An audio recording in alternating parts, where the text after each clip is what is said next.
Okay, so we are going to talk about the Civil War. This is Unit 4, Chapter 11, Union Expanded and Challenges. The time period we're going to discuss is 1835 to 1860. So this is going to be the beginning that leads up to the Civil War. So what we have here is called manifest destiny.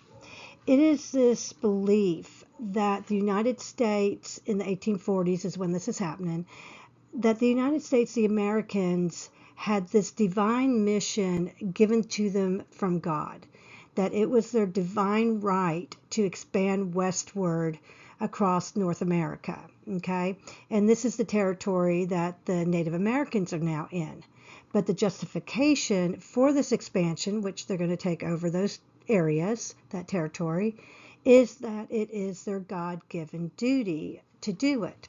So they're basically going to go from the Atlantic Ocean to the Pacific. So it's not just about gaining land and new territory. They want to spread democracy, of course, but they also are going to spread their idea of civilization. So they believe that the Native Americans are uncivilized. So they need to spread their form of civilization. They're also going to want to try and convert the Native Americans, and they're going to want to have them assimilate and Americanize them, basically. So if they can't get rid of them, then they need to come in and act like civilized Americans, their idea of civilized Americans. Okay, so you're going to not only have pioneers and people who are wanting to settle the land going west, you're also going to have religious missions. Like I said, they want to convert, the Protestant religion wants to convert the Native Americans. You're going to have education. You're going to have all these different reasons and justifications for expanding into this territory that obviously already belongs to somebody. This manifest destiny, this is going to be the driving force behind major decisions and also conflicts. It's going to influence all the different territorial expansions. It's going to influence presidential elections and campaigns. And it's going to help shape the nation's new identity. And like I said, this is what they use, the manifest destiny, their God-given right. This is what they use to justify all this westward expansion. All right, so the other thing that we have is the Oregon Trail, which is moving that way. So this is a route that thousands of American settlers who are wanting to move westward with this westward expansion are going to use. So it stretches 2,000 miles from Missouri to Oregon Territory. The journey normally took about 6 months to complete, and most people are traveling, in families, several families together in your covered wagon, some on foot, some on horses. They're going to face, very harsh terrain. They're going to have unpredictable weather. They're going to have starvation, illness, kind of all the things that you would think would come along with, think of it as a very extended camping trip on foot. So one of the stories that comes out of this is called the Donner and Reed Party. And it's this group of families who they set out in 1846, and they're hoping to reach California. But they decide to kind of go off the main route, and they take a shortcut called Hastings Cutoff, which is going to become disastrous for them. So they're going to become trapped in the Sierra Nevada mountains, and they get trapped when it starts to snow, and they're lost. They don't know what they're doing. But before anyone can get to them and rescue them, which is months later, they're going to perish. And this is where stories about cannibalism, that they have to, eventually eat each other to survive. And it's all because they had wanted to take a shortcut and that shortcut did not pan out. Okay, let me see. Let me get over to, I've lost my mouse, kiddos. Okay, so we also have the Oregon Treaty of 1846. This is signed June 15th, 1846. It's signed in Washington, D.C. But what the treaty does is it marks the end of nearly 3 decades of this joint occupation of the Pacific Northwest territory by the U.S. and Britain. The Treaty of 1818 had that both nations shared control over this Oregon country. And this is stretching from the Rocky Mountains to the Pacific Ocean, so it's quite a bit of land we're talking about. So Americans are settling, which fuels the manifest destiny, and they're going along the Oregon Trail. And then this intense pressure to kind of resolve this boundary issue begins. And during the 1844 presidential campaign, James K. Polk, he was all about, he's called an expansionist, he's all about expanding into new territory. He comes up with his campaign slogan is 54, 40, or fight. And that is, he's talking about the latitude of 54, 40, and he's wanting full control of this area. But rather than risk war, both sides agree to this compromise. And the treaty is set at the boundary at the 49th parallel, which grants the U.S. most of the Oregon Territory, while it allows the British to retain the Vancouver Islands, and they have access in that area.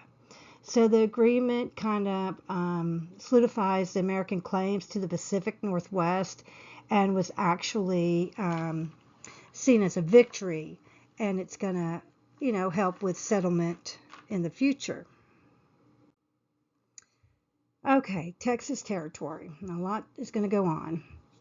So in 1821, Mexico gains independence from Spain, and they inherit a vast amount of this northern territory. And this includes present-day Texas, as well as parts of Kansas, Oklahoma, New Mexico, Wyoming, and Colorado. So to encourage settlement, so they can start having settlement and economic development, Mexico invites Americans to move into the region on the condition that they become Mexican citizens and convert to Catholicism, being Catholic. Many agreed that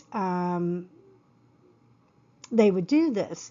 So tensions start to grow over time, and by 1836, American settlers in Texas are irritated with Mexican rule, and they begin to revolt. And on March 2nd, 1836, they declared Texas an independent republic, and they adopt a constitution. So just days later, on March 6th, is the famous Battle of the Alamo. That's where you have leaders like David Crockett and Jim Bowie, along with around 165 other Texans defending against the Mexican forces, which we know that Mexico wins. So despite the loss, the battle becomes a symbol because it was a brutal siege, and they stuck with it. They tried to fight. They tried to protect Texas. Mexico wins, but the battle becomes this symbol of courage and resistance. Later that month, Texas will issue a formal Declaration of Independence, and they will break from Mexico, and this is going to create the Republic of Texas. Okay, United States and Mexico. So after the Battle of San Jacinto on April 21st, 1836, Sam Houston, which is a general at this time, and his Texas forces, they defeat the Mexican army, and they capture General Santa Anna. And this allows Houston to proclaim Texas now as an independent nation. It becomes the Republic of Texas, and is also called, often called, the Lone Star Republic. All right, so Houston is going to become the first elected president. And although the new republic wants to join the United States, there's different issues having to do with annexation. It was very politically divisive. But President Andrew Jackson, he supported the idea, and he offers diplomatic recognition to Texas. But many in the Congress at the time, they're hesitant to do it. So the Whig Party opposes annexation, fearing that it's only going to provoke war with Mexico, and it's just going to bring the Union into more of a war. But you have the abolitionists in the North. They're wanting to resist it because they don't want Texas allowed into the Union, because it's going to bring another slave state into the Union, and they're not wanting to add any more slave states. So despite all of this, Texas officially is admitted into the United States on March 1st of 1845 under the Democratic President James Polk, who is, like we said before, this strong supporter for expansion under Manifest Destiny. So that's going to set the stage for what's going to be the Mexican-American War, because now that Texas is a part of the Union, it's going to be supported by the Union when they go to war. All right, a little bit on the election of 1844 with the Democratic James Polk, the president. So he's elected president. He runs on this platform, like we talked about, territorial expansion. He supports going out westward and doing whatever needs to be done to claim it for America. So he supports this idea about expanding, about manifest destiny. God chose us to do this. And this kind of becomes the defining thing of his presidency. Southern states are interested very much in his Democratic policies at the time. They like the idea of course, expansion. Another thing is the Walker Tariff of 1846. This is going to significantly lower tariffs on imported goods. So this policy is going to be supported, welcomed by the South, because the South is reliant on agriculture, farming, okay? So that's their main economic means, so they're really going to support this. So basically what it means is they rely on imported goods, and the Southern farmers are going to support this favor in free trade. But it's going to be very unpopular with the North, because the North is all about industry, okay? And they want a higher tariff. They want it to protect their growing manufacturing industries that they have going on, especially when they are in competition with different foreign countries. So Polk's presidency really marks kind of this turning point in American expansion, and he gets credit for the annexation of Texas and the Oregon Territory, and later he gets more land from Mexico. Okay, the war with Mexico, 1846 to 1848. So what happens here is, again, it's all about expansion, is that when Texas is admitted into the Union, 1845, many of what was considered the Mexican patriots, they're going to be outraged, okay? They still consider Texas part of Mexico, right? Because they invited people to come and create a living in Texas and become Mexican citizens, and they got exactly the opposite. So this is going to be, the annexation is going to spark this conflict that'll soon lead to a war. The United States, as they push westward, each new territory is going to raise these questions of whether or not it should allow slavery. The addition of slave states is going to have enormous political consequences, especially in the Senate, where Southern leaders are fighting to maintain a balance of power with the North. So the war results in the U.S. gaining even more territory, including present-day California, Arizona, New Mexico. And then this is all going to be through the Treaty of Guadalupe Hidalgo, if I said it right. You guys know I'm bad at this. So you still have a lot going on here, and how this kind of sparks to the Civil War is all about keeping this balance between the North and the South of free states, meaning no slavery, and slave states going in. Because every time a state goes into the Union, if it's a slave state, they're going to vote, in Congress supporting slavery. And if it's a free state, they're going to vote to end slavery. So you already have this division and these issues of how they're going to maintain this balance and still allow, states to come in free or slave, whichever one they are wanting. All right. So we have also at this time, in January of 1848, we have the discovery of gold in California. So this is going to spark like a dramatic migration of Americans. So in 1849, over 100,000 people, known as the 49ers, because it's 1849, they're going to flood into this region, hoping to strike it rich.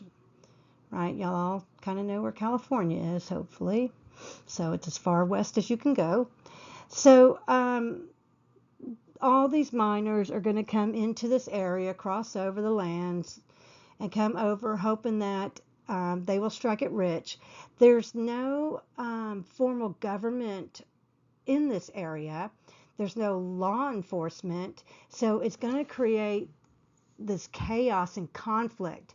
So towns are just going to spring up overnight, and they're going to have, places to sleep, saloons, everything going on, but they have no structure, no law enforcement at all.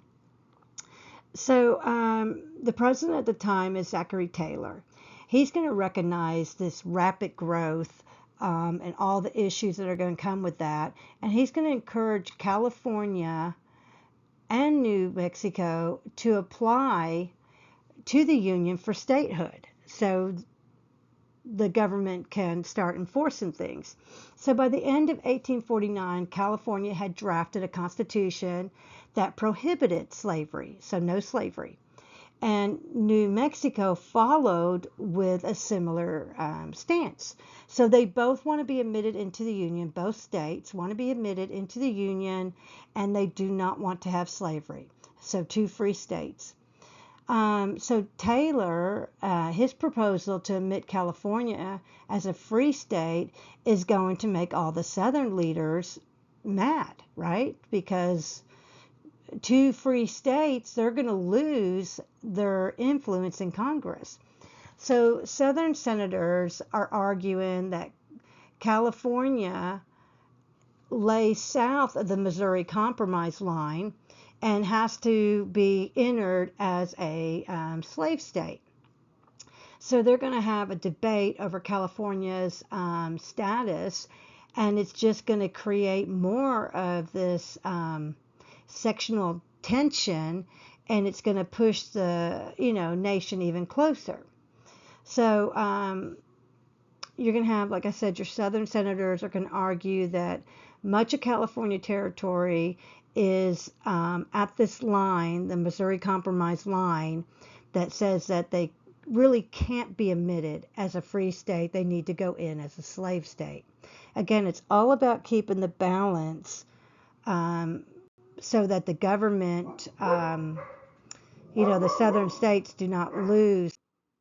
Okay, guys, let's talk about the Missouri Compromise of 1820, the Compromise of 1850, the Kansas-Nebraska Act of 1854, and Bleeding Kansas 1855 to 1859.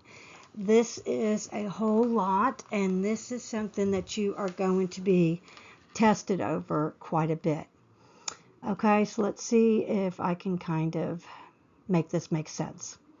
So the Missouri Compromise of 1820, this was an early attempt to maintain balance of slave and free states in the United States. Like I said, it all goes back to this, right? Because each of the states are going to be represented by different people in the government.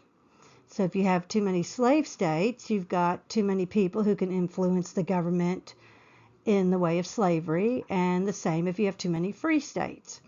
Okay, so it's all about balance. So when Missouri is admitted as a slave state and Maine is admitted as a free state, this draws this compromise line at the latitude of 3630. So slavery would be prohibited in territories north of that line, and it would be allowed in territories south of the line. But as the country expands westward, this balance becomes harder and harder to maintain. So by 1849, when California, like we had just talked about, when they applied for statehood as a free state, even though much of its territory lay south of the Missouri Compromise line, this is going to make all those Southern leaders really, really mad. They believed that slavery should be allowed in California because it falls south of the line.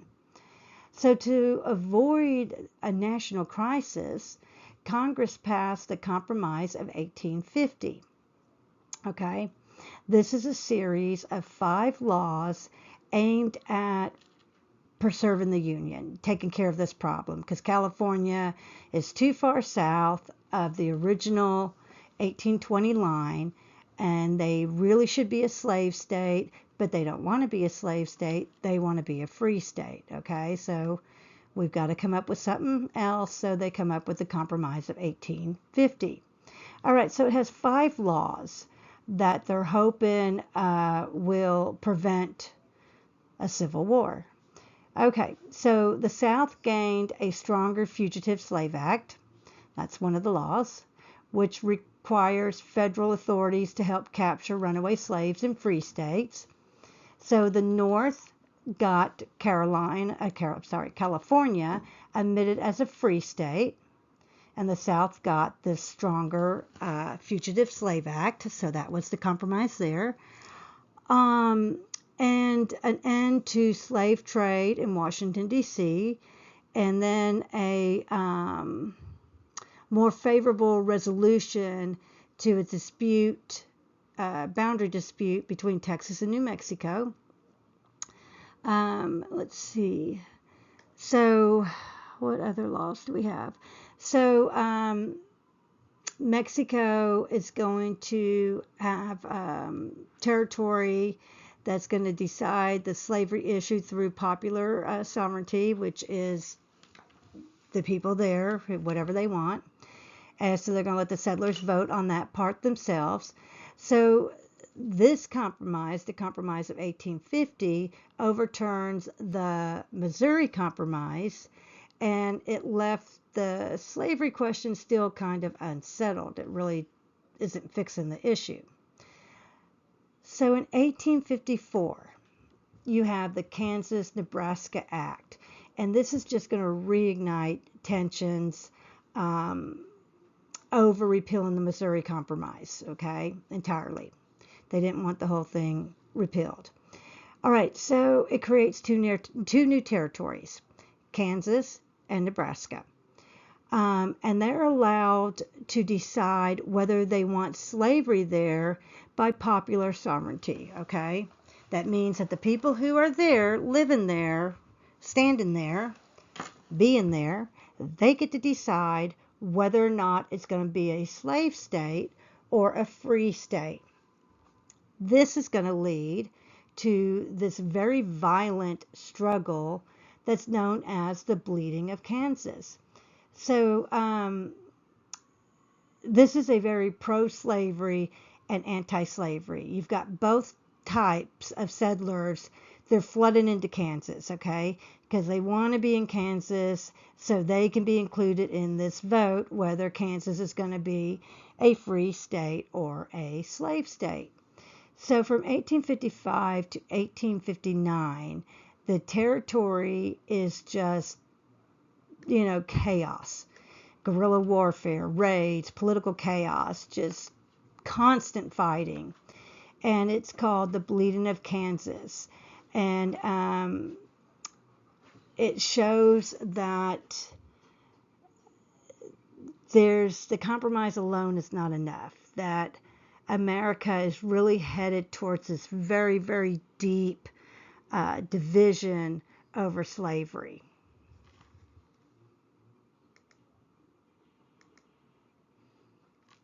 Okay.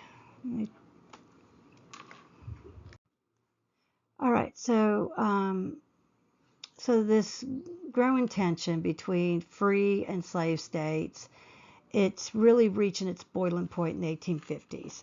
And it's not just in the territories, it's also in the halls of Congress, where Congress is meeting, okay, in D.C. So after the Kansas-Nebraska Act of 1854, which allows, popular sovereignty, so slavery gets to be decided by the people who are actually there, which that then erupts into what we call the Bleeding of Kansas, with all of this fighting and riots and stuff. Okay, so that spills into Washington, D.C., into the Senate chambers. So you have May 22nd, 1856, Senator Charles Sumner of Massachusetts. He gives, down on the Senate floor, he gives this, fiery speech condemning slavery, criticizing Southern leaders. And in response, Representative Preston Brooks of South Carolina, he is pro-slavery. He literally takes his cane and starts to attack and beat Sumner on the Senate floor. And this was, they did this stuff.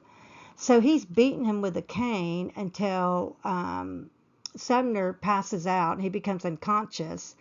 And, he's getting cheers and stuff from the crowd. So Sumner actually cannot return to his Senate seat for 3 years because he's so badly beaten. It takes him that long to recover. And this act of violence, it just symbolizes more how the nation is divided and how the North and South are just getting more and more intense on the issue of slavery. Okay, Dred Scott, the Dred Scott decision of 1857. So this is a very controversial ruling in history, in the U.S. Supreme Court history. So Dred Scott was an enslaved man, and he's living in Missouri. Okay, so he's going to sue for his freedom. His argument is that because he had been taken to Wisconsin, a free state, he should no longer be enslaved. So his case is called Dred Scott versus Stanford. And the Supreme Court, the lead justice is Roger B. Tanning. He's going to rule that African American descended from enslaved people, whether free or enslaved, were not citizens of the United States and therefore have no right to sue in federal court. So he's basically saying even if you are an African American, a black person, if you are from enslaved people, descendants, it doesn't matter how far back, which we know that everybody was enslaved that came over, you cannot be a citizen, therefore you have no rights to sue in federal court. Okay? So he even goes further, declaring that the Missouri Compromise of 1820 is unconstitutional. He argues that Congress has no authority to ban slavery in the U.S. territories because enslaved people were always considered property, and the government could not take property without due process under the Fifth Amendment.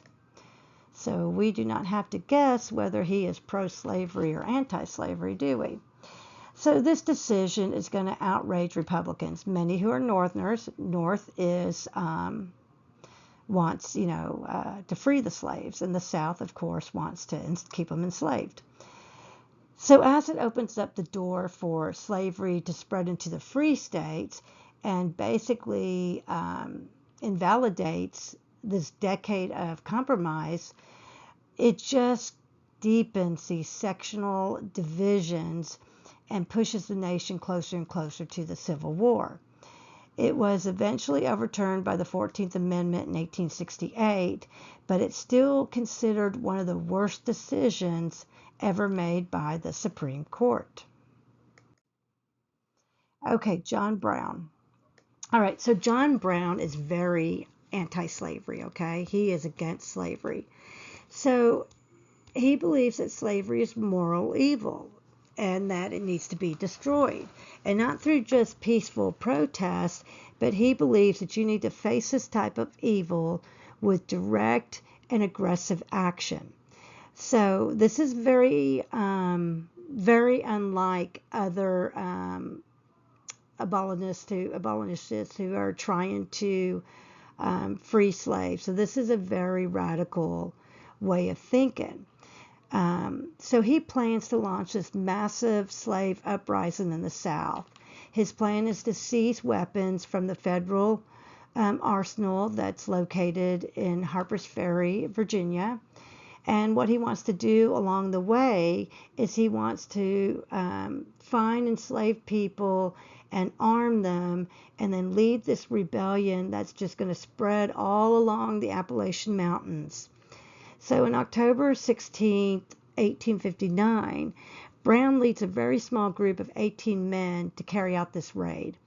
But he doesn't really have it planned out very well. He has no food, no escape route, and little to no support.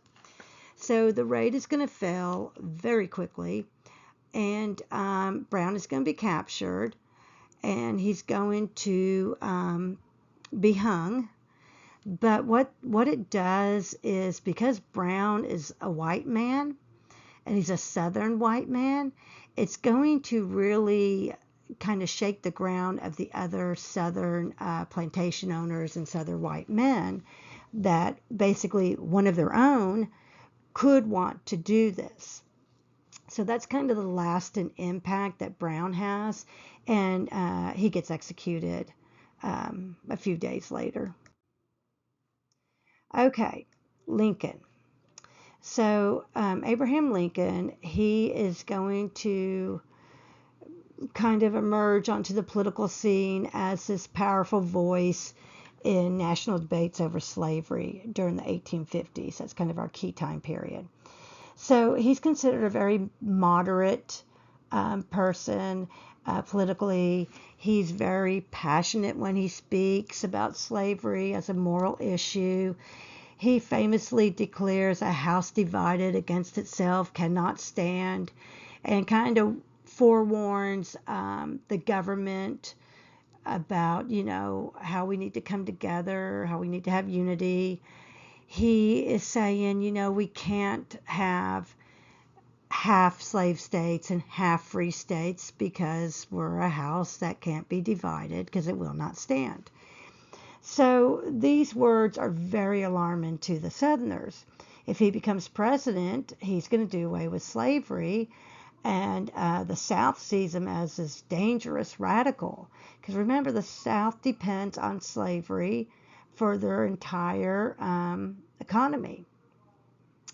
So in the 1860 presidential election, slavery is the dominant, the main issue on the political landscape. So while different party platforms are going to address other issues like tariffs and the Homestead Act and the Transcontinental Railroad, slavery is the central and main concern. The Democratic Party is going to split over this issue, which is another problem. Whenever a party splits, it's not a good thing for that party to win.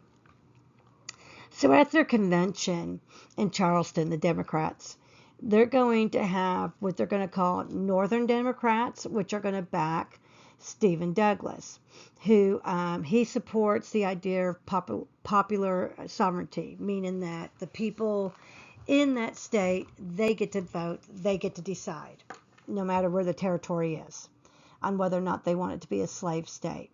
And then you're going to have the Southern Democrats. They're going to see this whole thing as a betrayal, and they're going to basically, leave the Democratic Party. But they're going to support Vice President John Breckinridge. So that's the Democratic Party. So that split in the Democratic Party is really going to affect them during this election, and it's going to help Lincoln quite a bit. So Lincoln is this former congressman from Illinois, so he's from the North.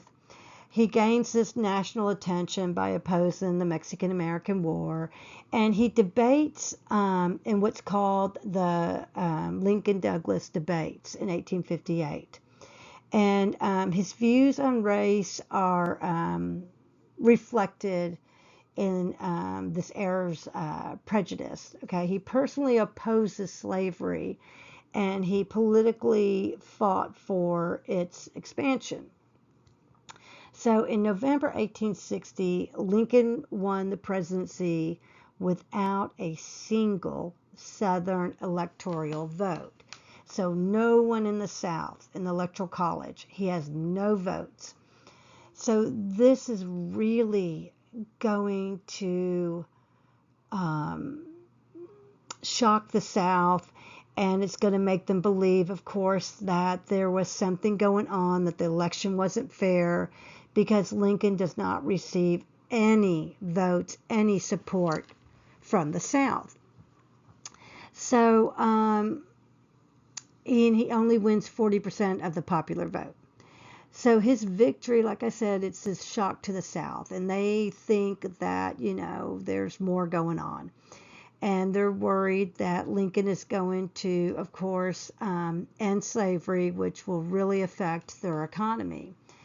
So what it really shows is that the South, they're really declining on their political influence.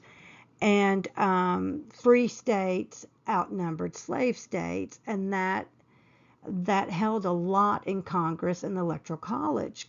That's why it was so important that the free state and the slave state balanced, so that nobody had an advantage. And then, of course, you have, like I said earlier, the Democratic Party that was won against Lincoln.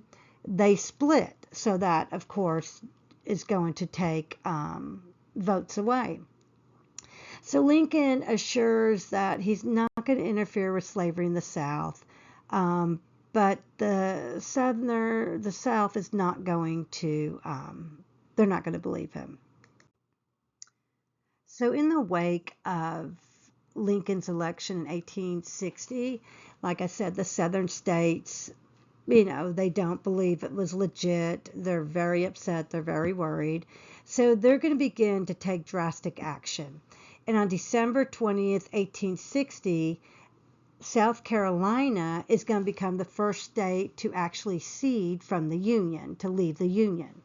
And then over the next 6 weeks, 6 more states, Mississippi, Florida, Alabama, Georgia, Louisiana, and Texas, they all follow to leave the Union.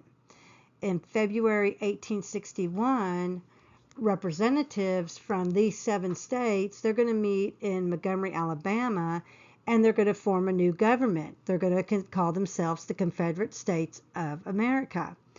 They're going to elect Jefferson Davis, a former U.S. Senator from Mississippi, as their president. And Lincoln at this time had not yet taken office when all of these first states start to cede. So he's going to wait and let the South make the first aggressive move before he does anything. He doesn't want the South to leave. He wants them to come back. So he doesn't want to show any type of force against them. So in April 1861, Confederate forces are going to attack this federal arsenal at Fort Summerton in Charleston, South Carolina. And this bombardment, this attack, is going to be the official mark of the Civil War.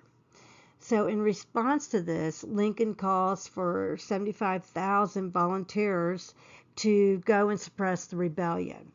And this action caused 4 more states, Virginia, Arkansas, North Carolina, and Tennessee, to go ahead and cede as they opposed using military force against their fellow southern states.